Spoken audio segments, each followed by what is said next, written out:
Hi everyone, I'm Wei Ping, a food content creator on Instagram, ThatFoodADV. Today I'm here at Kind Kones' newest outlet at I12 Katong in Singapore, and we will be speaking with one of the co-founders of Kind Kones, Ishpal, about his F&B entrepreneurship journey. Let's go!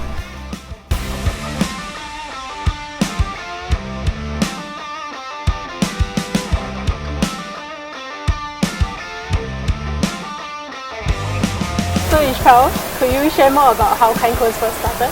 We started in Malaysia in 2017, so it actually started off as a hobby, and we started churning ice cream at home.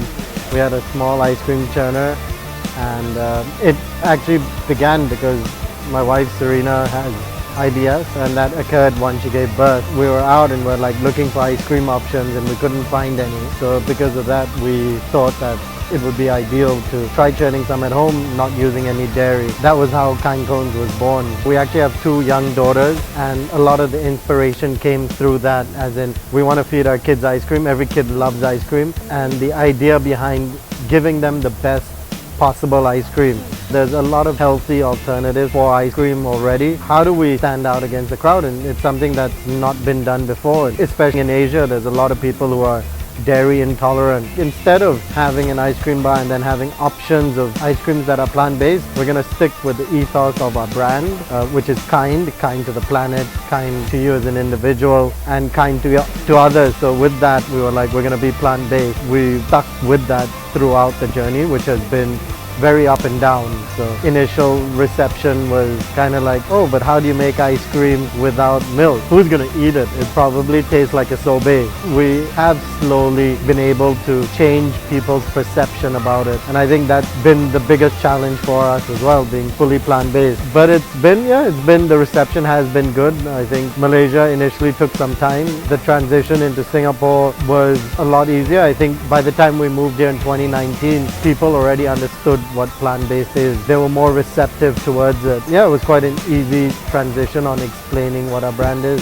So for you guys, did COVID affect your business significantly? Yeah, so COVID was, I think, a big inflection point in our business. We originally were very focused on having multiple store locations. During COVID, we took a step back and we actually re-strategized the business, where we were this model isn't going to work, and we couldn't really expand at that time because of the situation. So what we did is we went online through partners, Grab being one of them, and a few others, and we went online through our own platform. I think that was the biggest shift we made, and then the idea was we're not just another food item, we're ice cream. So now how do we deliver ice cream to the end consumer? All our outlets were shut and we weren't doing much sales, but as quickly as we did transition towards being online, our business grew year on year. We're one of the few people that would say that actually COVID helped us. That's very nice to know. So what are your future plans for Kind Kones? So we recently closed the Series A funding round.